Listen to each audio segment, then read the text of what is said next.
Madame, Monsieur, bonjour et bienvenue à l'émission La vie des diocèses pour cette rentrée 2016. Comme vous pouvez le voir, le présentateur a changé. Je remplace Étienne à partir de cette rentrée. La vie des diocèses, c'est l'émission qui va à la rencontre des forces vives de l'Église catholique en France, en Belgique et dorénavant en Suisse. Chaque semaine, nous rencontrerons un évêque qui mettra en perspective la vie et l'actualité de son diocèse. Comment l'Évangile est-il concrètement annoncé? Quelles sont les priorités pastorales? Reportages et interviews nourriront ces échanges francs et directs. Et notre premier invité de cette année est Monseigneur Luc Crépy. Monseigneur, bonjour. Bonjour. Bienvenue sur le plateau. Merci. Vous êtes évêque du Puy-en-Velay depuis plus d'1 an et demi. Et évidemment, nous parlerons donc du jubilé, ce jubilé exceptionnel qui est à Notre-Dame du Puy, et l'un donc des tout premiers jubilés de l'histoire de l'Église, et qui n'a lieu que quelques fois par siècle, et parfois même qu'une fois. Et le prochain, donc l'actuel, enfin le jubilé s'est clôturé, il a eu lieu cette année, le prochain a lieu dans 150 ans, donc c'est dans quelques années. Mais pour commencer, si vous le voulez bien, vous avez été nommé début septembre président de la cellule permanente de lutte contre la pédophilie dans l'Église. Et j'aimerais vous demander quel message voulez-vous adresser aux victimes? Voilà, nous attendons une parole claire et sûre de la part de l'Église. Je pense que cette création de cette cellule permanente, qui va avec d'autres mesures, cherche à manifester très clairement, très simplement aussi, finalement, toute l'importance pour l'Église catholique vis-à-vis des victimes, dire que leur souffrance, leur douleur, ce qui s'est passé dans leur vie après des abus sexuels par des clercs en particulier ou des religieux est entendu, et que l'Église va chercher par tous les moyens, en particulier à travers cette cellule de lutte contre la pédophilie, va chercher à faire un travail de prévention, un travail d'information, Pardon, Monseigneur, quelles seront ou sont déjà les premières actions de cette charge de président? Écoutez, je sors aujourd'hui de la première réunion, donc depuis cet été, un site a été mis... Un site que vous pouvez retrouver, excusez-moi Monseigneur, en bas de l'écran. Oui, un site sur le site de la Conférence des évêques de France, lutter contre la pédophilie. Au niveau de la formation, nous allons travailler avec les formateurs de prêtres en séminaire. Une session est prévue cette année. En décembre, nous allons avoir une session avec tous les référents dans les diocèses, puisque la plupart des diocèses ont essayé de mettre en place soit des cellules d'écoute et d'accueil, soit d'avoir des personnes référentes qui s'occupent à la fois de l'écoute et de l'accueil des victimes, et à la fois qui portent cette lutte contre la pédophilie. Donc en décembre, nous allons avoir une rencontre à Paris de toutes ces personnes dans les diocèses qui portent ce souci de travailler contre les abus sexuels au sein de l'Église. Monseigneur, merci. Donc rendez-vous en décembre pour ce sujet grave. Revenons, si vous le voulez bien, au diocèse du Puy-en-Velay, et tout d'abord, évidemment, à ce jubilé exceptionnel. Et je vous propose, pour commencer, d'aller directement sur place, un reportage de Rémi Pem.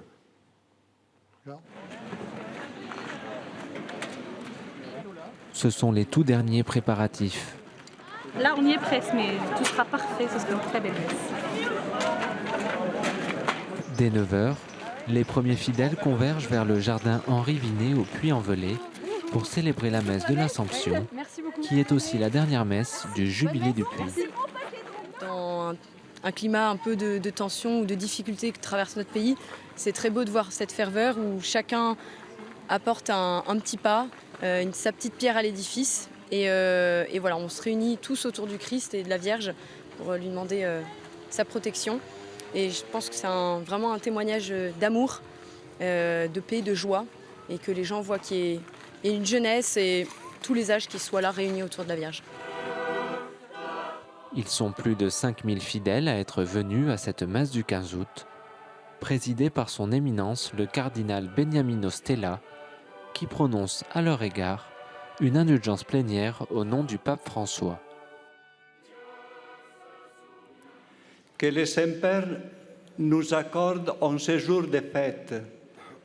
Regrettons sincèrement nos péchés et disposons nos cœurs à recevoir l'indulgence plénière pour tous nos péchés.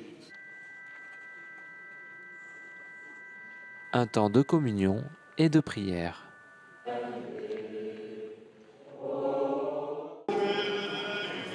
Après la messe, la journée se poursuit par une procession de la Vierge Noire en église.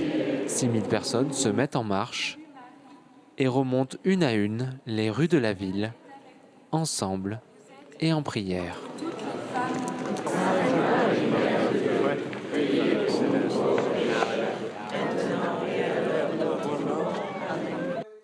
La procession se termine à la cathédrale Notre-Dame du Puy, où Monseigneur Luc Crépy clôt officiellement ce 31e jubilé. Je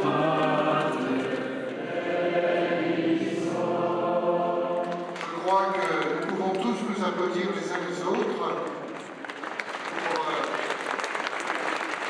grand jubilé, la clôture de ce jubilé, pour ces moments si beaux et si forts que nous avons partagés hier soir, ce matin, et maintenant dans cette procession de la clôture du grand jubilé de Notre-Dame du Puy.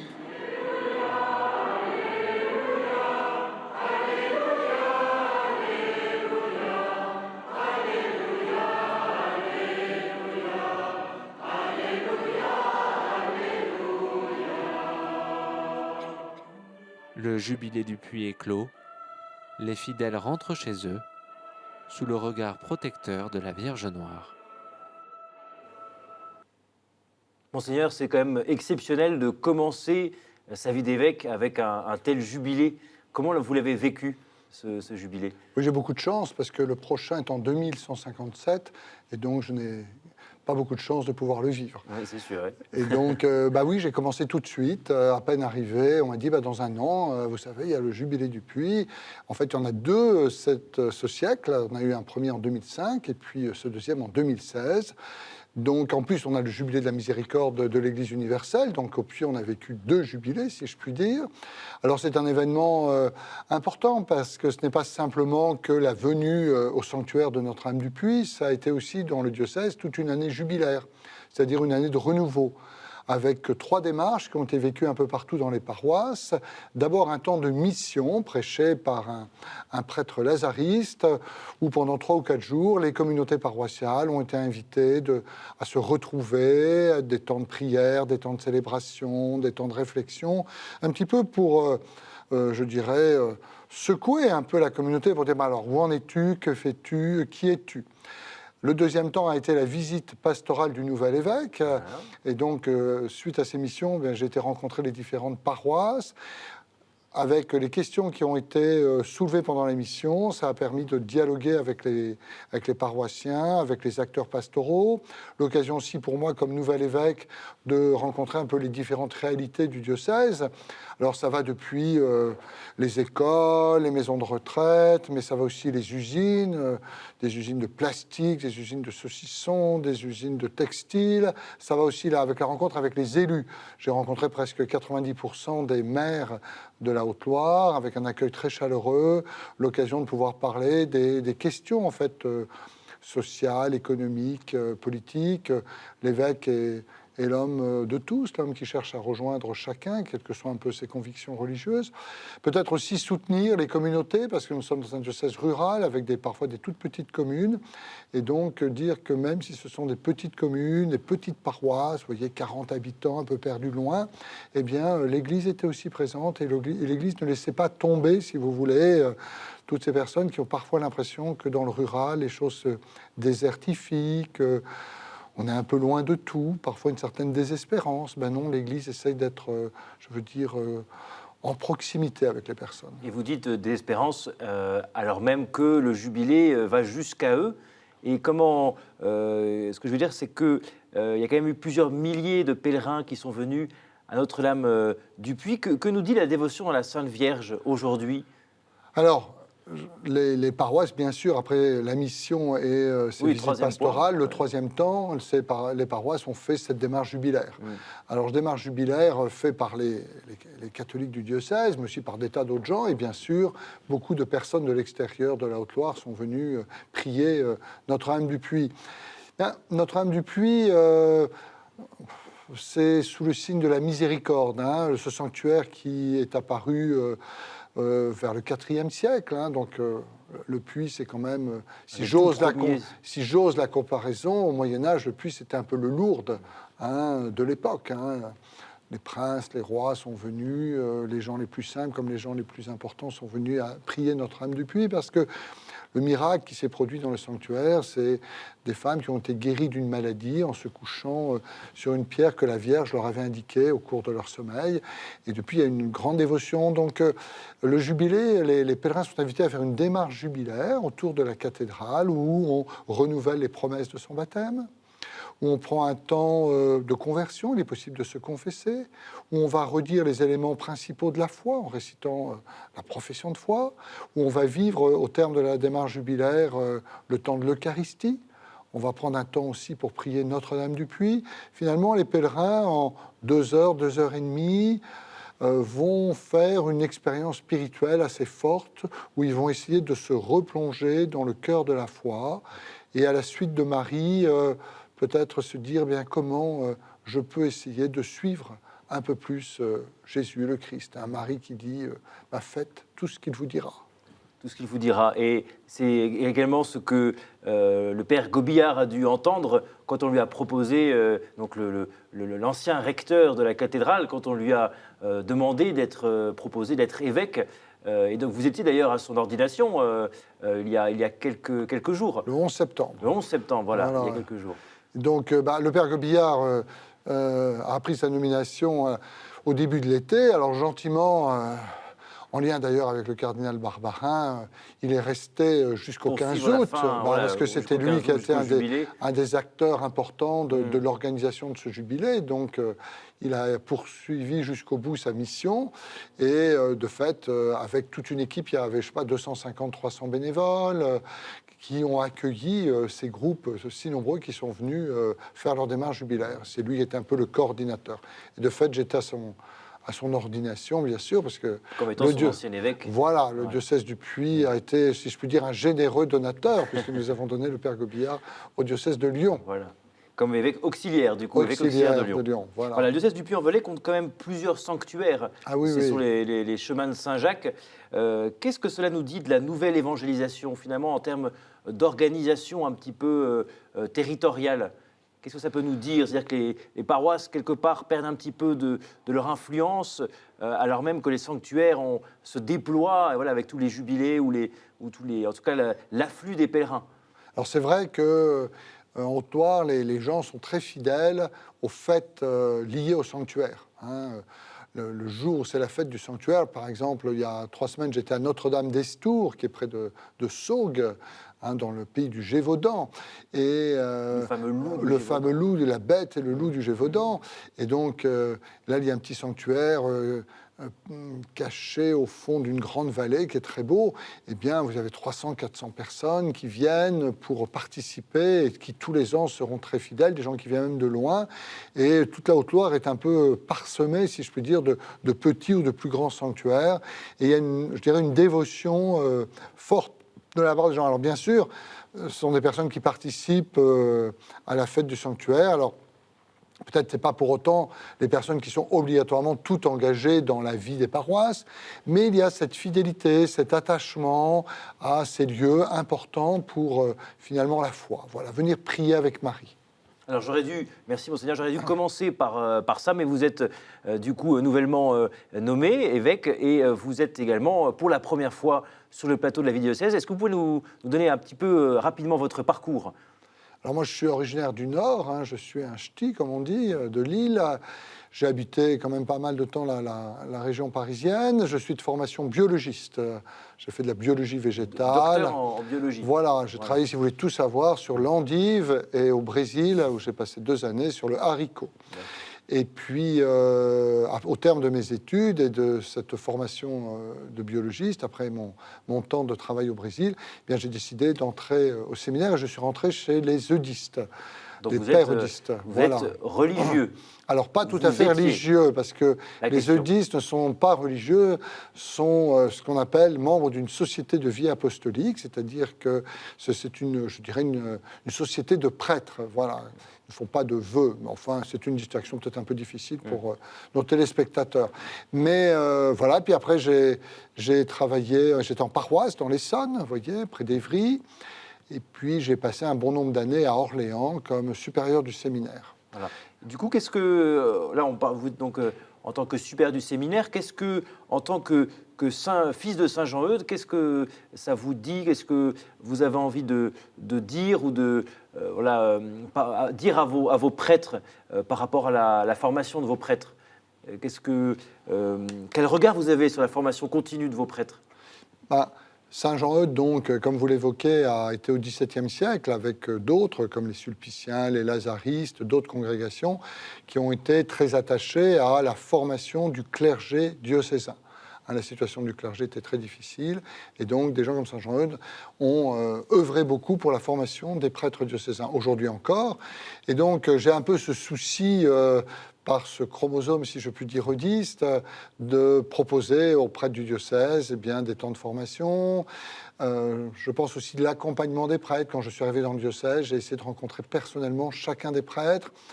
Accompagnement, vous voulez dire accompagnement spirituel? Accompagnement, non. L'accompagnement spirituel, ça, c'est chacun qui voit. L'évêque n'accompagne pas spirituellement ses prêtres, mais les accompagne spirituellement dans le sens où il essaye d'être très proche, de voir avec eux. D'être le père évêque. Le concile dit que l'évêque est à la fois un père, un frère et un ami de ses propres prêtres. Voilà.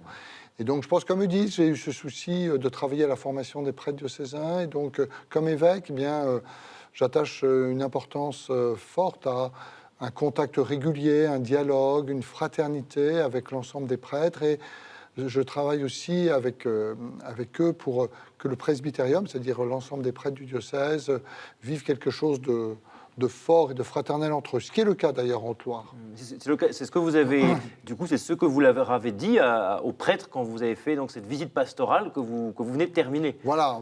Alors de fait, j'ai rencontré aussi tous les prêtres. Alors là, non plus individuellement, mais avec les paroissiens, avec tous les chrétiens dans leur paroisse. Voilà, dans leur communauté chrétienne, dans leur paroisse. Et donc là aussi, ça m'a permis de prendre conscience à la fois des joies de leur ministère, mais aussi des questions qu'ils se posent, des difficultés. Comme dans beaucoup de diocèses en France, les vocations sont peu nombreuses, les prêtres vieillissent pour une part, et donc se posent un certain nombre de questions de la vie des communautés chrétiennes, mais aussi de la formation des différents baptisés qui ont des responsabilités. Bon, voilà, on va travailler dans les prochaines années cette question un petit peu de comment on va permettre à l'Église de continuer à garder sa vitalité avec la place de chacun dans la vie de l'Église, que ce soit les prêtres, les diacres, mais aussi les baptisés. Qu'est-ce qu'aurait dit, proposé, fait Saint Jean-Eudes s'il avait été aujourd'hui? Qu'est-ce qu'il aurait dit sur ces mutations? Qu'est-ce que vous pensez qu'il aurait voulu faire? Je pense qu'il aurait continué à aller de paroisse en paroisse pour évangéliser, comme on a essayé de faire avec ces missions paroissiales dont je vous parlais. Je pense qu'il aurait continué aussi à s'occuper du clergé diocésain, car c'est toujours très important d'être au service des prêtres qui travaillent dans les diocèses. Et alors il aurait peut-être, on n'a pas évoqué cet aspect, Saint Jean-Eudes, c'est le chantre, si je puis dire, du cœur de Marie et du cœur de Jésus. Et donc, un évêque eudiste au Puy, c'est un évêque qui a été baigné depuis sa formation dans la congrégation des eudistes par le souci de cette dévotion mariale très importante chez Saint Jean-Eudes, avec, pour Saint Jean-Eudes, Marie nous conduit à Jésus. Et l'idée de former dans nos cœurs, à l'image du cœur de Marie, laisser toute sa place au Christ. Et quelle est votre devise épiscopale, la devise que vous avez choisie? Alors en latin, ça donne Delectare in Domino, peut-être pour nos téléspectateurs un peu savants. Voilà. Sinon, en français, pour les autres, c'est Trouve ta joie dans le Seigneur. Et qu'est-ce qui vous a fait choisir cette devise? Je suis un évêque qui a été nommé par le pape François. Et le pape François, vous savez, dans son grand texte La joie de l'Évangile, insiste beaucoup sur le fait que l'Évangile est finalement une source de joie pour chacun. Et voilà, ça a bien résonné en moi. Je me dis, si j'ai une devise, il faut parler de la joie. Eh bien, trouve ta joie dans le Seigneur. Ça veut dire, dans le chemin que nous menons jour après jour avec le Christ, eh bien, c'est vraiment une source de joie. Ce n'était pas simplement quelque chose de superficiel, mais quelque chose de profond. Voilà, on trouve un sens à sa vie, et ça, c'est une source de joie. Quels sont l'actualité diocèse, les prochains événements diocèse, parce qu'il y a eu donc cet énorme jubilé extraordinaire qui a pris finalement le début de votre ministère. Il y a la clôture, j'imagine, du jubilé de la miséricorde. Sûr, quels sont ensuite les prêtres m'ont dit, on a déjà fait beaucoup de choses l'année dernière avec les visites pastorales, le jubilé, cette année, doucement. Voilà, donc je vais essayer d'aller doucement. Je n'ai pas fini de découvrir le diocèse, puisque ça fait un peu plus d'un an que j'y suis, donc je vais continuer à découvrir d'autres choses. Au début octobre, là, on a une grande rencontre avec les prêtres, sur la formation des prêtres, dans le cadre de la formation des prêtres, sur un petit peu, on va réfléchir sur qu'est-ce qui est important dans la vie pastorale du diocèse, avec peut-être une prise de conscience de qu'est-ce que nous mettons en œuvre ou nous ne mettons pas en œuvre dans notre annonce de l'Évangile, dans notre évangélisation, dans notre travail avec tous les baptisés. On va essayer de faire un travail un peu de prise de recul. Voilà. Le nouvel évêque, il a besoin aussi avec les prêtres, avec les laïcs, il a besoin de, pas tout de suite tout décider, tout changer, parce que les gens me disaient, alors qu'est-ce que vous allez faire, monseigneur, comme projet, qu'est-ce que vous allez changer, qu'est-ce que vous allez changer, Moi, ma question, c'est, il faut prendre le temps. J'ai pris un an pour écouter, pour regarder, pour rencontrer, mais il faut encore du temps. Et si on change les choses, en vue de la mission, parce qu'on ne va pas changer pour changer, eh bien c'est en concertation. Alors, les premiers collaborateurs de l'évêque sont les prêtres, donc je pense que c'est très important de travailler avec eux sur comment on analyse un peu les choses, on s'arrête, on regarde.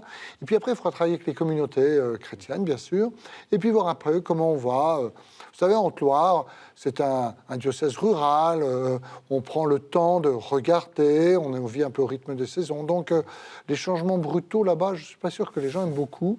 Donc, il faut que l'évêque n'aille pas trop vite et prenne le temps pour les changements nécessaires. Du diocèse. Monseigneur, merci. Je vous propose, si vous le voulez bien, ce que je vais proposer tout au long de cette année, une minute culturelle. Et en quelques mots, vous allez nous dire, nous parler, nous donner une date à retenir pour les mois à venir, les semaines à venir. Pour vous, une date à retenir, pour vous et votre diocèse, évidemment. Écoutez, je pense que la clôture de l'année de la miséricorde, fin novembre, va être une date importante. Début octobre, nous avons cette grande journée avec les prêtres en formation. On a aussi la retraite des prêtres fin novembre. Ça, c'est des temps forts, vous voyez, du diocèse que j'ai déjà en tête. Voilà. Donc, le jubilé de la miséricorde, qui sera clôturé. Une date donc, de rencontre entre les prêtres et la retraite des prêtres. Une invitation culturelle à découvrir un lieu, une exposition, une œuvre. La semaine prochaine, samedi prochain, nous allons avoir quelque chose d'un peu original à la cathédrale, la bénédiction d'une rose qui a été nommée Jubilé du Puy. Donc c'est un petit geste un peu original, mais il y aura donc une rose qui va porter le nom du Jubilé du Puy. Alors en 2157, peut-être ni vous ni moi ne serons présents. On mangera peut-être les pissenlits par la racine, mais par contre, à défaut de pissenlits, peut-être que cette rose du Puy, Jubilé du Puy, va subsister et qu'au parfum de cette rose, on se rappellera qu'en 2016, il y a eu un grand jubilé au Puy. Un lieu où vous aimez prier, où vous ressourcez? Alors moi j'ai de la chance parce que l'évêché est juste à côté de la cathédrale. La cathédrale du Puy, c'est la plus belle des cathédrales. Enfin, chaque évêque dit ça dans son diocèse. Bien sûr. Donc, qui est consacré à Notre-Dame de l'Annonciation. Voilà. Et donc, bien prier au chevet de la cathédrale ou dans la cathédrale est toujours un moment fort. Merci beaucoup, Monseigneur. Monseigneur Luc Crépy, donc évêque du Puy-en-Velay, que nous recevions pour la première fois sur le plateau de l'émission de la vie du diocèse. Merci. Cette émission se termine. Madame, Messieurs, je vous remercie de votre fidélité, de votre présence à regarder cette première émission de la vie du diocèse, qui est la première émission pour moi et également pour Monseigneur Crépy. Pour revoir cette émission, vous pouvez aller sur le site ktotv.com, bien sûr, que vous retrouvez en bas de votre écran. Pour retrouver toute la vie et connaître la vie du diocèse du Puy et son actualité, vous pouvez retrouver sur le site du Puy-en-Velay, évidemment. Et quant à nous, nous nous retrouvons la semaine prochaine avec un nouvel invité. Merci beaucoup et à la semaine prochaine.